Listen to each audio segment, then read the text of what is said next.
প্রিয় বন্ধুগণ, দেশবাসী, এলাকাবাসী, এই যে আজ বাংলাদেশের যেই হঠাৎ বন্যার যে পরিস্থিতি, এই পর্যায়ে দাঁড়িয়ে আমাদেরকে অবশ্যই স্মরণ করতে হয় বাংলাদেশের অবিসংবাদিত মজলুম জননেতা মাওলানা আব্দুল হামিদ খান ভাসানীকে, যিনি এই ভারতীয় আগ্রাসনের বিরুদ্ধে, ভারতের বাংলাদেশের বিরুদ্ধে ষড়যন্ত্র এবং বিমাতাসুলভ আচরণ করে যে ফারাক্কাবাদ নির্মাণ করেছিল, সেই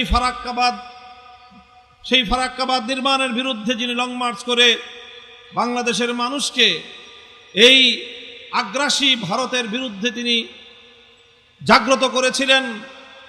স্মরণ করছে শাইখুল হাদিস আল্লামা আজিজুল হক রহমতুল্লাহ আলাইকে, যার নেতৃত্বে 1992-93 সালে ভারতের উগ্রবাদী গোষ্ঠী কর্তৃক শাহাদাতপ্রাপ্ত বাবরি মসজিদ নির্মাণের দাবিতে যে ভারতীয় আগ্রাসনের বিরুদ্ধে লং মার্চ হয়েছিল, সেই লং মার্চে শাহাদাত বরণকারী সহ সেই লং মার্চের বীর শহীদদেরকে এবং যারা সংগ্রামী নেতৃত্বের কাতারে ছিলেন তাদের সকলকে বলতে চাই যে এভাবেই আমাদের বাংলাদেশের স্বাধীনতার সময় থেকে আজ অবধি পার্শ্ববর্তী ভারত আমাদের সঙ্গে অন্যায় আচরণ করে যাচ্ছে।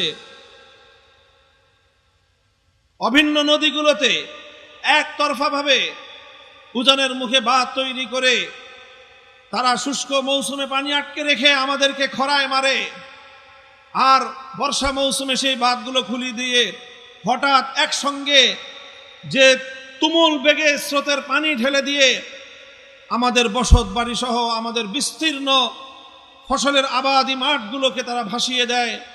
বাংলাদেশের মানুষকে এভাবেই বিগত অর্ধ শতাব্দী যাবৎ এই ফ্যাসিবাদী আগ্রাসী সাম্রাজ্যবাদী ভারত আমাদেরকে শুষ্ক মৌসুমে খরায় পানির সংকটে, বর্ষা মৌসুমে পানিতে ডুবিয়ে আমাদের উপর অব্যাহতভাবে নির্যাতন চালিয়ে যাচ্ছে।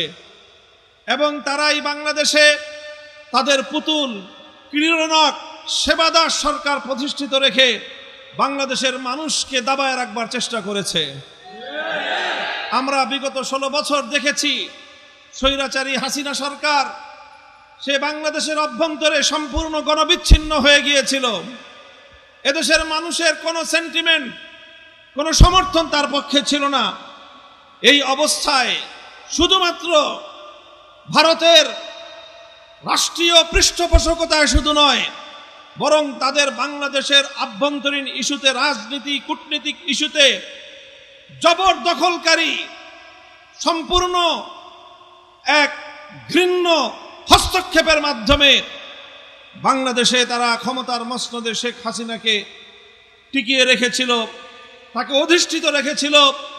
আর তার কাছ থেকে একতরফাভাবে বাংলাদেশের স্বার্থ পরিপন্থী অনেক চুক্তি স্বাক্ষর করিয়ে নিয়ে তারা বাংলাদেশকে দীর্ঘমেয়াদে শোষণ করার পথ তৈরি করেছিল। আজকের বন্যা আমাদের প্রতি ভারতের বিমাতাসুলভ সেই আচরণের অন্যতম প্রমাণ। কাজেই আমরা এই বন্যা কবলিত জনপদে দাঁড়িয়ে আমি এর প্রতিবাদ জানাই এবং বাংলাদেশ সরকারের প্রতি আহ্বান জানাবো। এখন বাংলাদেশে ভারতের কোনো সেবাদার সরকার নেই। এখন একটি স্বাধীন রাষ্ট্রে স্বাধীন সরকার কায়েম হয়েছে। আপনারা বিশ্ব দরবারে মাথা উঁচু করে কথা বলুন, দেশের জনগণ আপনাদের সাথে আছে। দেশের বিপুল পরিমাণ জনসমর্থন নিয়ে আন্তর্জাতিক ফোরামগুলোতে ভারতের বিরুদ্ধে অভিযোগ দায়ের করে বাংলাদেশের সমস্ত অভিন্ন নদীগুলো থেকে আমাদের ন্যায্য হিস্সা আদায় করতে হবে। এর জন্য আন্তর্জাতিক কূটনীতিতে যা যা ভূমিকা পালন করতে হয় অন্তর্বর্তীকালীন সরকার সেই ভূমিকা পালন করবে। এদেশের জনগণ হেফাজতে ইসলাম বাংলাদেশ ইসলামপন্থী জনগণের পক্ষ থেকে অভূতপূর্ব সমর্থন থাকবে এবং সহযোগিতা থাকবে ইনশাআল্লাহ। সেই সঙ্গে প্রিয় দেশবাসী, আমরা বলতে চাই যে এই যে জালিমের উৎপাত থেকে আল্লাহ পাক আমাদেরকে পরিত্রাণ দিয়েছেন, এই জন্য আমরা আল্লাহর দরবারে শুকরগুজারি আদায় করি।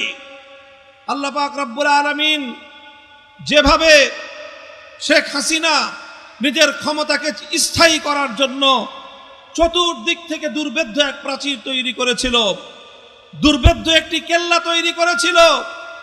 আলহামদুলিল্লাহ, তারা ভেবেছিল যে তাদের এই প্রতিরোধ ব্যূহ ভেদ করে কেউ তার ক্ষমতার মসনদকে স্পর্শ করতে পারবে না।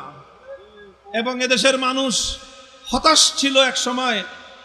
মনে হয় এই লেডি ফেরাউনকে আমাদের জীবদ্দশায় মনে হয় আমরা আর ক্ষমতার মসনদ থেকে নামাতে পারবো না। ঠিক আল্লাহ পাক রব্বুল আলামিন যেভাবে বলে থাকেন, মা জানান্তুম আন ইয়াখরুজু ওয়া জান্নু আন্নাহুম মানিআতুহুম হুসুনুহুম মিনাল্লাহ, তোমরাও ধারণা করো নাই, তারাও কল্পনা করে নাই, ফাআতাহুমুল্লাহু মিন হাইসু লাম ইয়াহতাসিবু, আল্লাহ পাক রব্বুল আলামিন এমন ভাবে তাদেরকে পাকড়াও করেছেন যেটা তারাও স্বপ্নেও কোনোদিন ভাবে নাই।